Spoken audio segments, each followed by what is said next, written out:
This Raw Green episode is brought to you by Obi, a sustainability consultancy firm specialized in life cycle assessment and decarbonization strategies. For more information, check oneobi.com or visit our page on social media. Links in the description.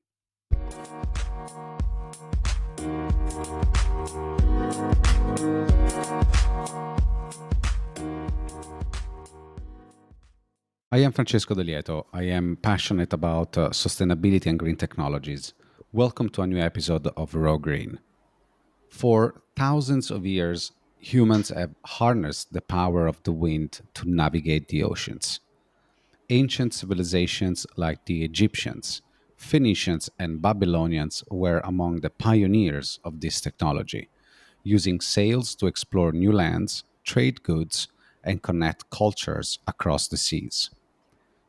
As we face the challenges of climate change and seek sustainable alternatives to fossil fuels, wind propulsion is experiencing a renaissance. New technologies are emerging, combining the ancient art of sailing with cutting edge innovations to create more efficient and environmentally friendly shipping solutions. Our guest today is George Thompson, the CEO and founder of GT Wings, a UK based startup, developer, and inventor of the Aerial Wings, a wind propulsion system designed to achieve up to 30% in fuel savings and emission reductions. George, welcome to Raw Green. How are you? Thank you. Very good, thanks. And you? Oh, I'm great. I'm very happy to have you here on board and talk about wind propulsion technology, to talk about GT Wings, your technology, your company. Before we jump into that, why don't you give us a little intro about yourself and how did you came out developing Aero Wings? Yeah, brilliant. Very happy to. Starting from the beginning, I'm a naval architect by trade. So I studied what's called ship science at Southampton University. I'm a very big sailor by background, so do a lot of yacht racing, dinghy racing, offshore, inshore. Love the sea. Whenever I'm not on land, I'm in the water. So that was the natural progression for me, was to do an engineering related study, but related to boats and ships and that sort of things. So that's how I started. I actually started my career as an intern in the America's Cup for Land Rover BAR, who was the British America's Cup team at the time. My job there was to help develop a trimming tool for the wing. So it was actually to help the wing trimmer optimize the trim of this double element wing sail to maximize the performance of the boat and maximize the speed that was achievable by the boat and the crew. So that's where I first got my love for high performance design and racing and all that side of things. I then moved to a yacht design company. So I was working in Lymington for a number of years for a yacht design company down there. I actually got introduced to wind propulsion for commercial shipping for the first time when I was at that company. So I was helping on a project again, doing the performance studies for a wind propulsion system for a ship.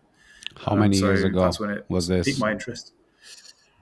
That was probably around about 7 or 8 years ago now. So it's Okay. going back a bit of time. But that was when I first got introduced to the idea of wings on ships. As you say, the idea's been around for a very long time, but in modern Mhm. form, there's kind of been a resurgence, in the last sort of 10 years, I'd say. It was good to be a part of that at the beginning. Okay. So basically from there, that's where I gained the sort of initial experience. I then moved to what was the technical spin-off of the America's Cup team, so BAR Technologies. I was part of the team that developed the Wind Wings technology, so I learned a huge amount there. Gained a lot of experience and knowledge. I left there around about 3.5 years ago. I set up as a consultancy to help a number of different companies in the marine space, and particularly was helping companies get into the wind propulsion sector. So helping companies that were looking at investment into certain technologies, doing sort of good market research for them, getting them understood into what they were getting into and what they were investing in. So that's where I sort of picked up a lot of knowledge about the market in general, as well as the sort of technology behind it and that sort of things. And then And that's kind of from where, that evolved to GT Wings. yeah. So sort of moving forward another sort of 6 to 9 months, the decision that this one company in particular that I was working with as a consultant, they made their decision for investment. I then ended that contract, and then I started to look into new types of technology because it was very obvious that there was a gap in the market for a technology that could produce a lot of thrust, but from a much smaller, much more compact size unit. And the real crux of the issue that I saw and I experienced was that wind propulsion systems in general were quite large, and it was important to be able to still produce that large amount of thrust, but from a very compact size unit. And this opens up the market for vessels with very cluttered deck layouts, ones that are on restricted sort of port operations and routes. So that's where the idea came for this new type of air wing. Which can you give us a description? How are the Aero Wing done? What's the difference between the other technologies? How big Yeah, they no, it's a good are? question. Yeah. Yeah, absolutely. So air wing is effectively, it's called an active wind propulsion system. So you get passive systems that don't take any power to work. They passively create thrust from the wind, such as a traditional sail or a passive wing sail. We move away from these by actively providing energy to the system to manipulate the boundary layer flow of the device.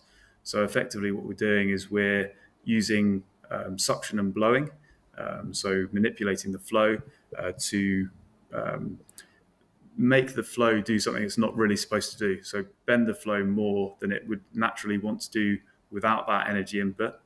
And what that means is that generates a huge amount more thrust or lift coefficient with a small amount of energy input. So you put in a small amount of energy, you get out a lot more as a result, harnessing the wind. So So that's you kind of the compress broad sort of it, category that we fall into. basically. In Can you effect, say? yeah, Yeah. yeah. So there's one part that sort of compresses. There's one part that creates a semi vacuum. So between those two parts, you're effectively sucking and blowing the flow in a very unique way to get that level of control that means that you can generate a lot of thrust. So without going into a huge amount of detail, that's the sort of nuts and bolts about how the thing works. What we're doing specifically is that there are other types of active devices on the market.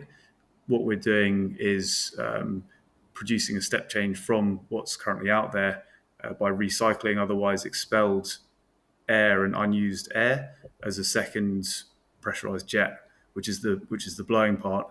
What that means is we're very efficient. We produce a very large amount of thrust, and we can do that over a huge amount of area for a stowed deck footprint, effectively.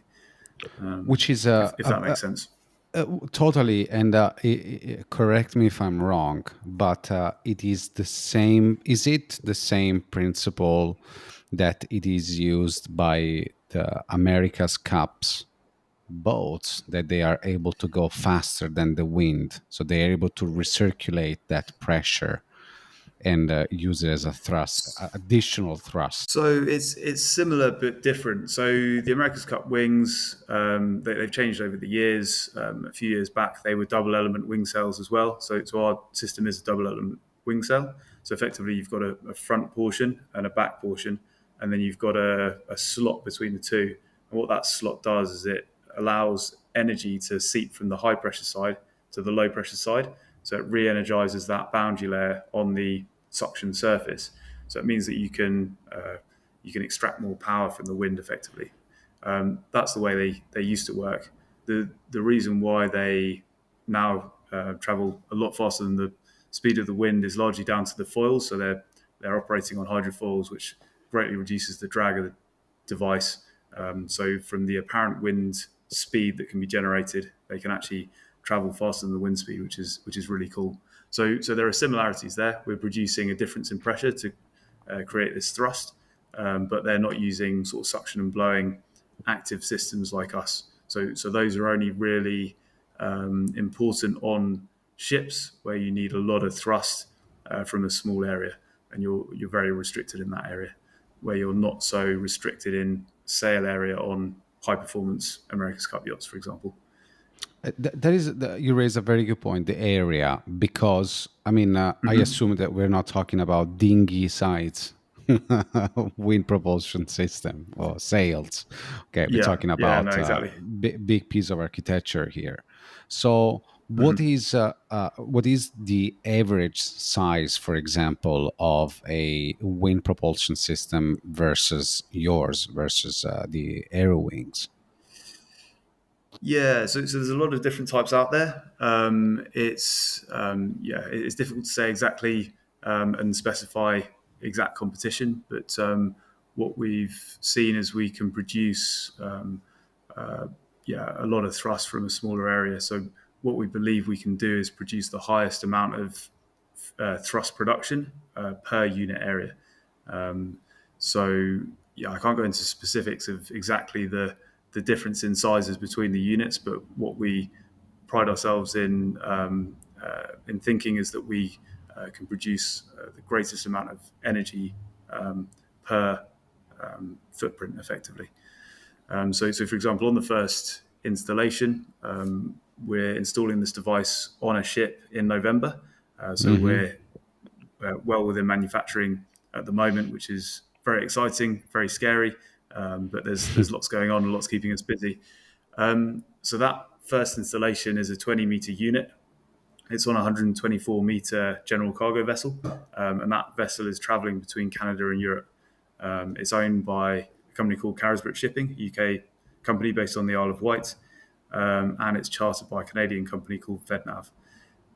Now, we have been provided a 2 by 2 meter square on the bow of that vessel, on the forecastle, because that's the only available deck space.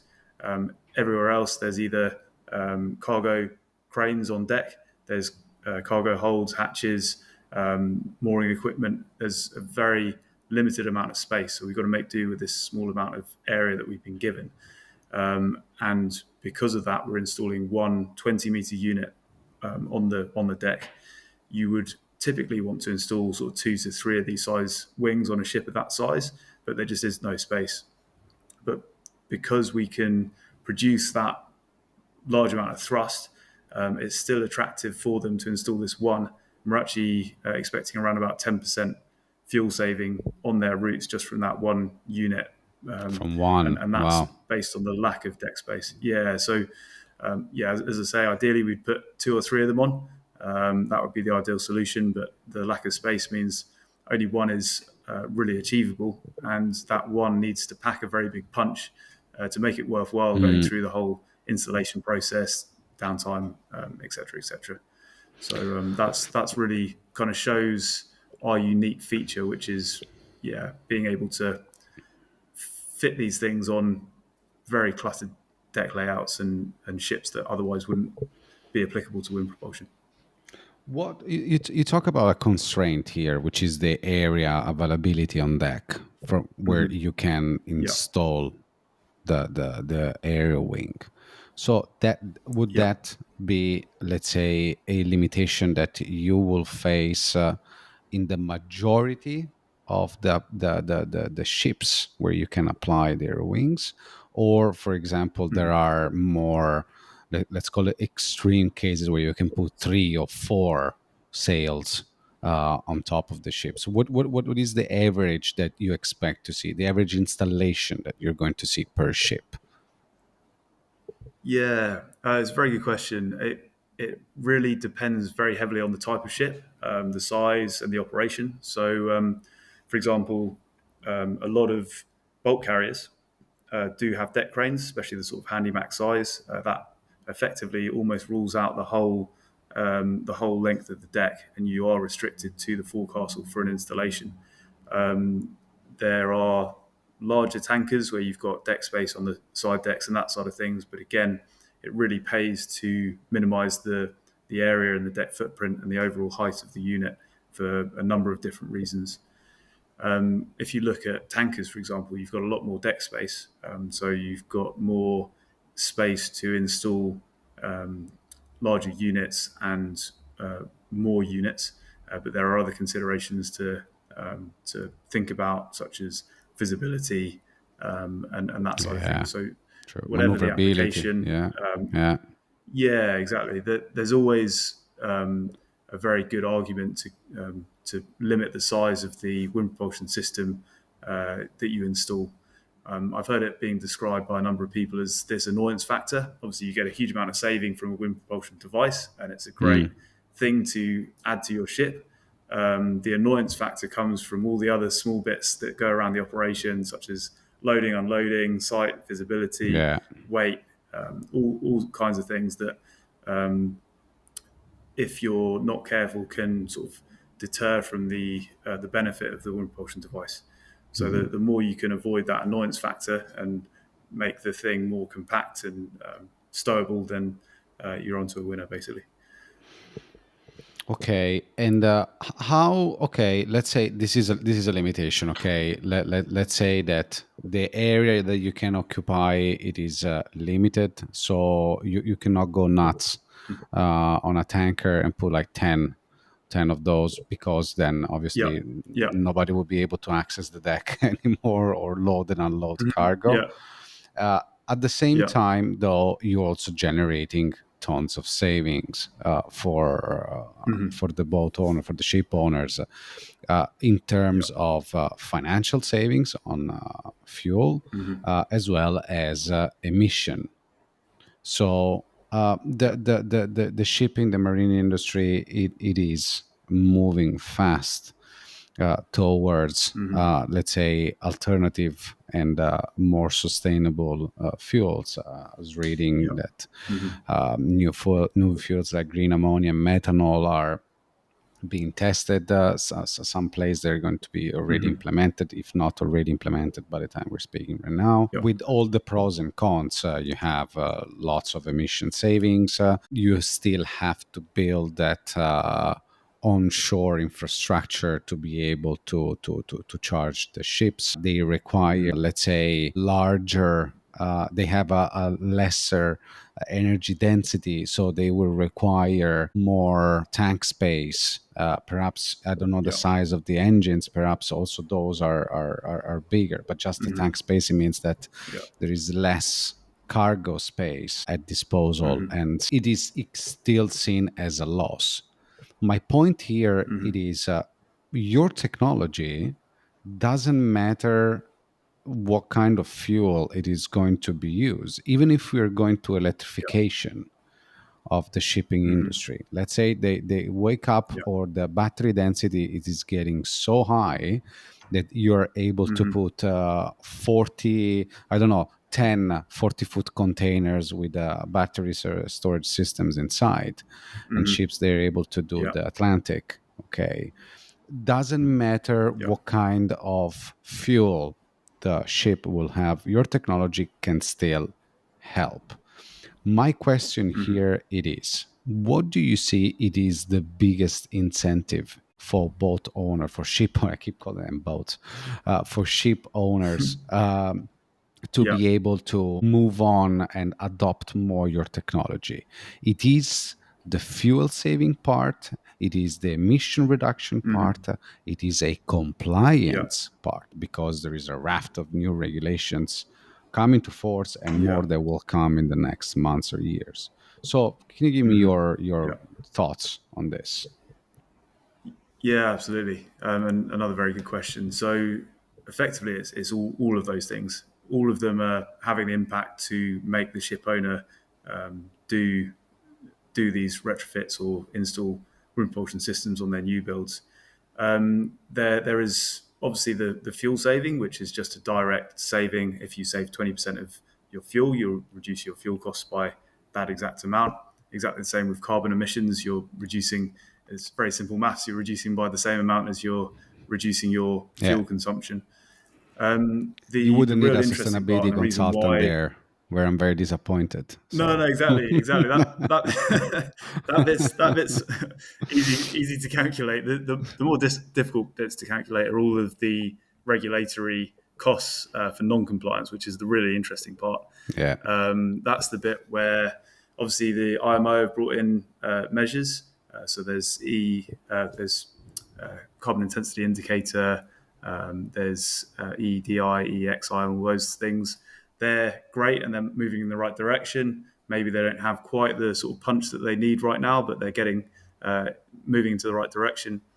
But the really interesting part is the EU Commission is actually doing, bringing in EU ETS, so the emissions trading scheme, and also Fuel EU Maritime, which is the new one, which is the really hard hitter, and that's the really interesting part for anyone trading in the EU or trading in and out of the EU.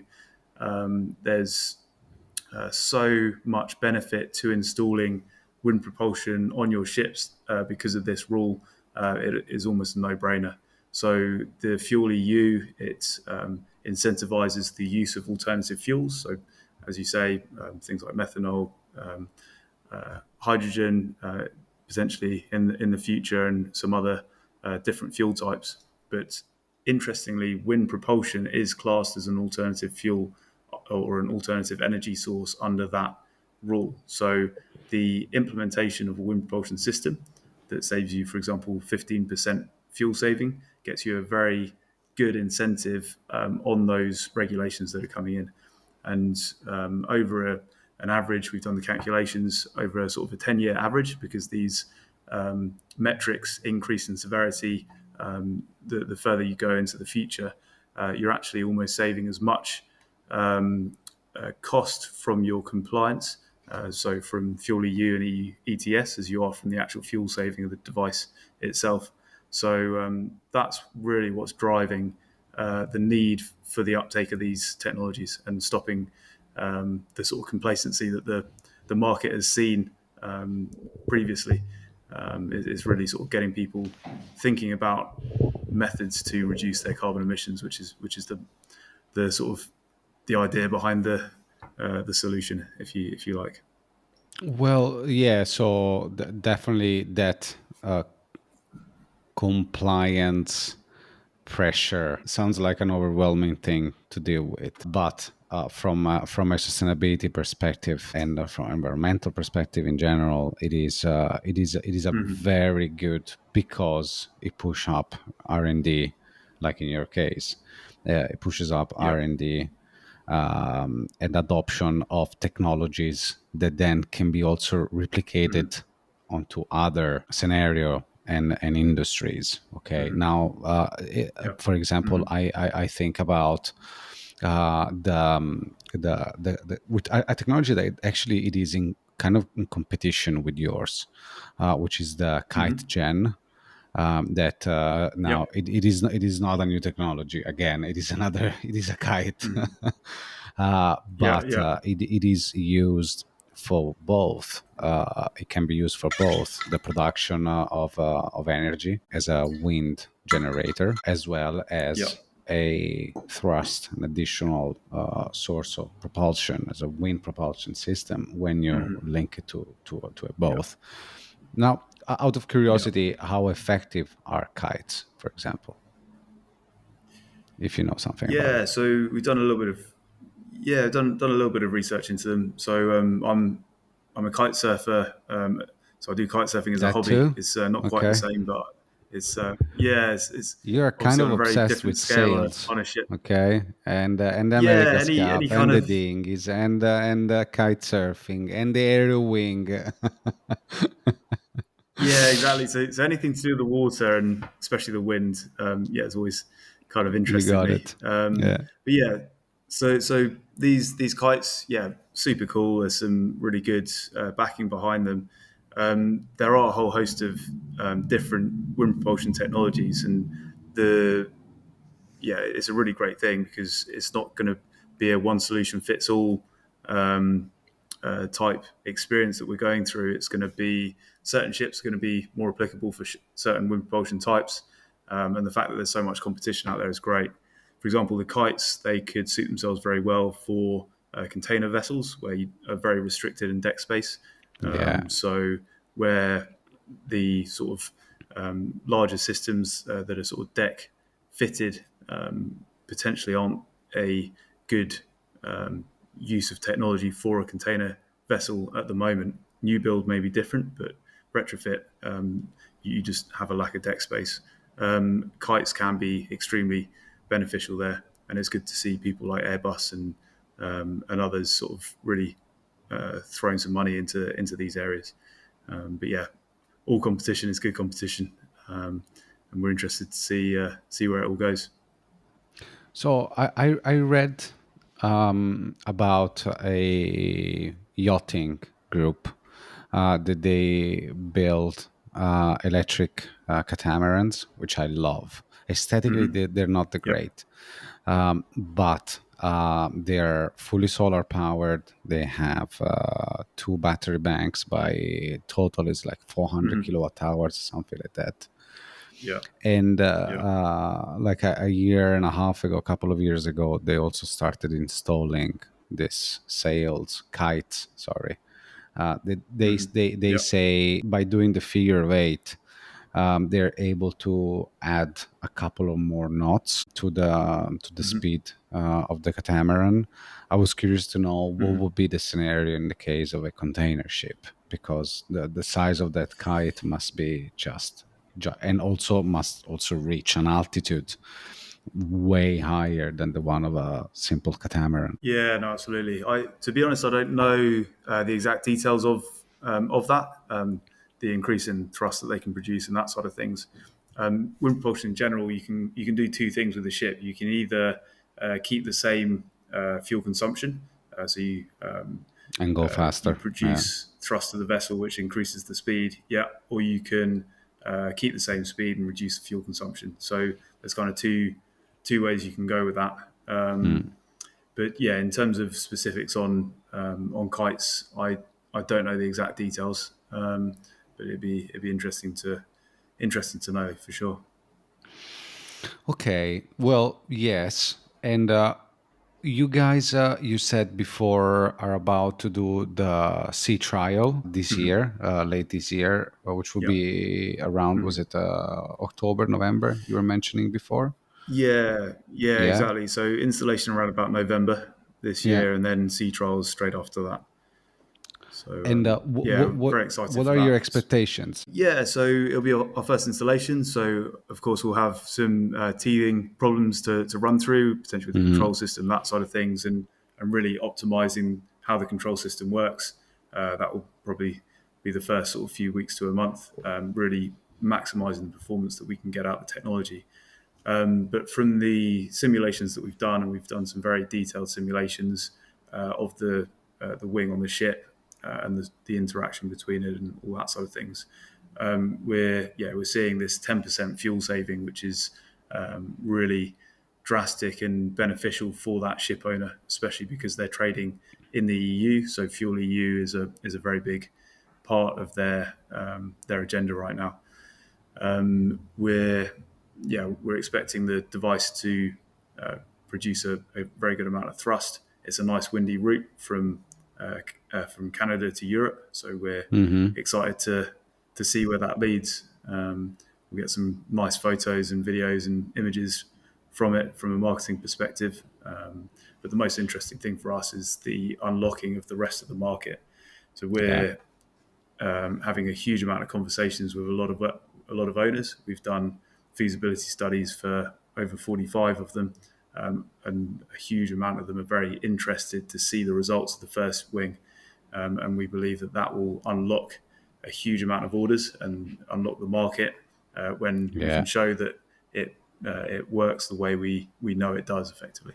So that's the most exciting thing for us. All very, very exciting. Let me ask you a few things, and this is the life cycle assessment practitioners that talks. What is the Yeah. main material used? What is the life expectancy of the aero wing, i.e., can Yeah. it last the same life of a newly built ship? And Yeah. third, what are the maintenance operations? Does it requires a lot of service checkups and because I mean this is Hmm. cutting edge technology, and still we're talking Yeah. about a sail that is not a sail; it is reinvented. So Hmm. it is still let's call it a new Yeah. tech. If you can please let me know these three little things. Yeah, absolutely. So, yes, so back to the first point. So, in terms of the materials, so it's a mix of steel and composite. So, we've got steel internal structure, composite aerodynamic fairings to give it the shape that produces this large amount of thrust. We're looking into renewable types of composite at the moment. Obviously, the wind industry is focused on bringing these materials into a more cyclable form. So we're very hot on all of that, and working through solutions there. And then onto the life. So the life of the device will be 25 years, so around about the same life of a ship. The Hmm. interesting thing is that we are manufacturing these things in modular sections, so you can very easily remove the device from one ship if it's nearing the end of its life. So, for example, if you install it on a ship that's 12 years old, which we're doing, it will come to the end of its life before the wind propulsion system has expired.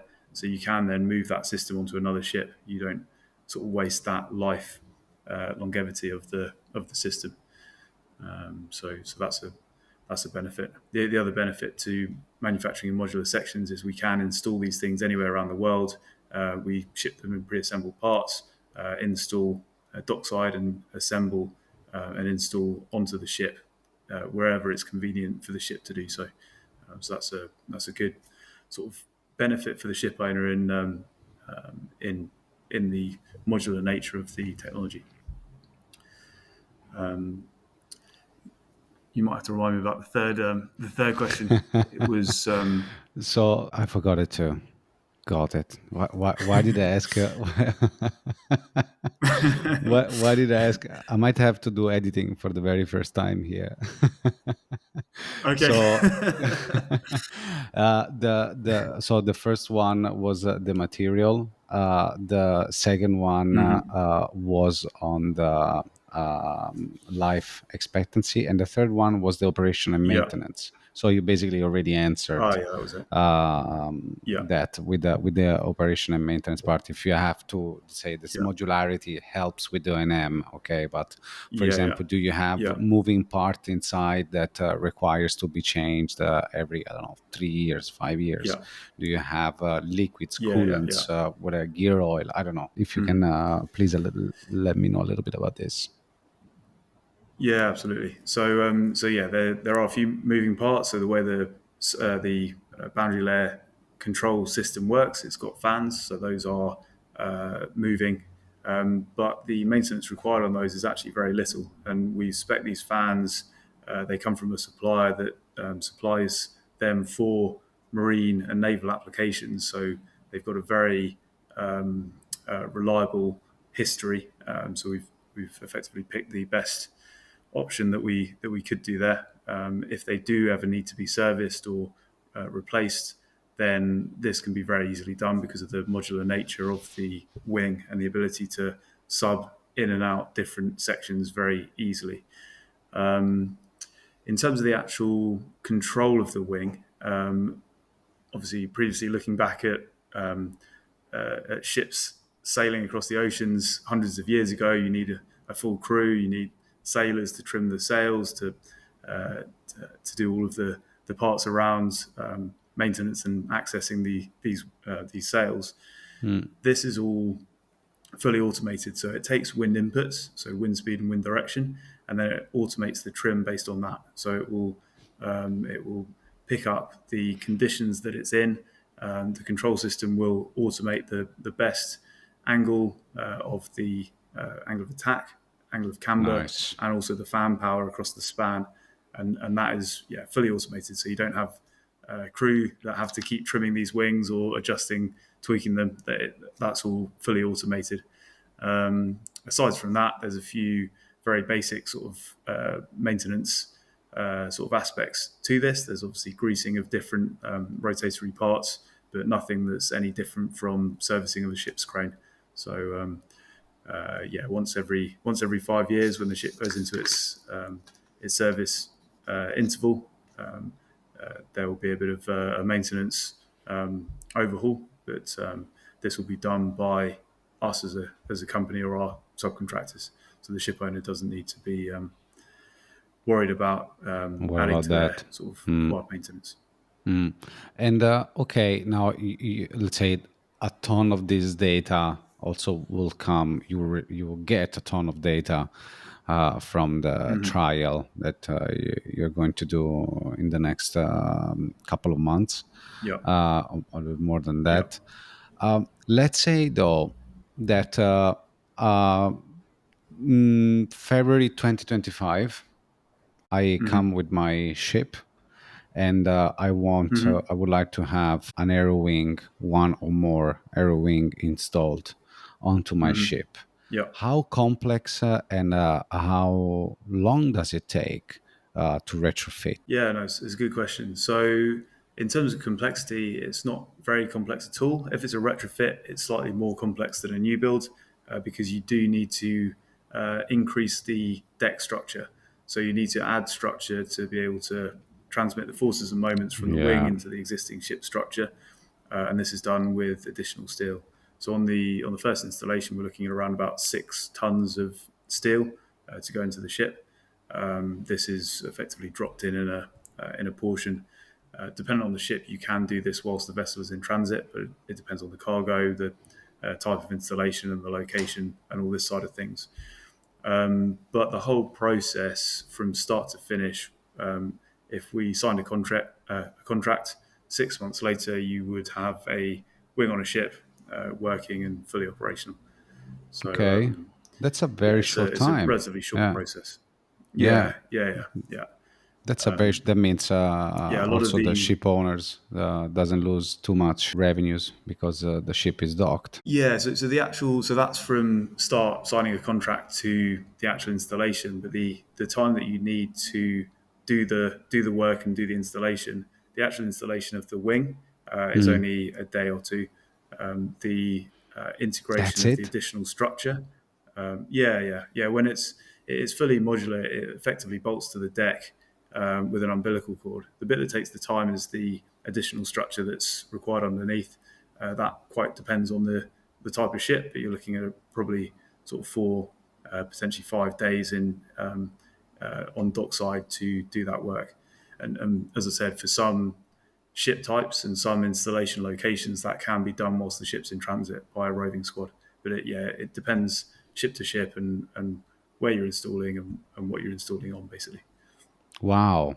More time for paperwork than for the actual installation. Yeah, absolutely. We're It, getting class approval is probably the biggest headache to go through. There's obviously the specific design for that specific ship, so that's something that we cover as well. That takes the longest amount of time. The actual manufacture of the wing, we've got the composite tooling ready to go for future units, so that's relatively quick. Steel fabrication only takes a few months. So the actual manufacture and assembly of the wing itself is relatively short, around about 4 months. The assembly process, including the ship getting its additional structure, is just over a week. So yeah, wow, very amazing. very quick, That and is, this can be I done wasn't anywhere expecting around the it. world. That was exactly. I mean, also that reinforcement that you have to do on the deck. Again, maybe for some projects it will require something a little bit more specialized. But if it is to reinforce the Yeah, deck and then to have that yeah, ease of installation, it's very good. I was not expecting that short time. I was expecting much more than that. yeah, Much more than that. Considering, I mean, the yeah, potential savings that can be generated. Also, the scale. Their wing is 20 meters, right? yeah. 20 meters high. What's the width? Around about 7 meters. So 7 meters. yeah, Yeah. 20 Okay. meters. Yeah, So we're talking about yeah, 140 square meters is a house, basically. yeah, It's yeah, actually it's yeah. actually Or a small block of not a flats. small house. Yeah, not a small house. It's 140 square meters Yeah, yeah, yeah, that you yeah. have No, to put exactly. It's a pretty vertically. sizable bit of kit. Yeah, vertically on the Yeah, deck of a ship. So amazing, amazing technology and architecture. Really amazing.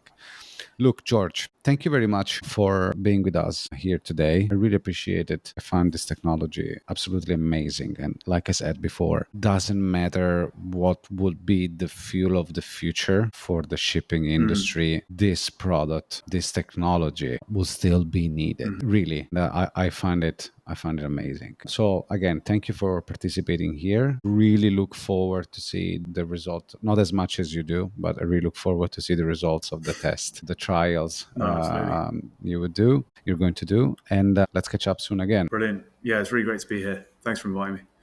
Thank you, George. You take care. Cheers. Thank you for joining us on this episode of Raw Green, brought to you by Obi, a sustainability consultancy firm specialized in life cycle assessment and decarbonization strategies.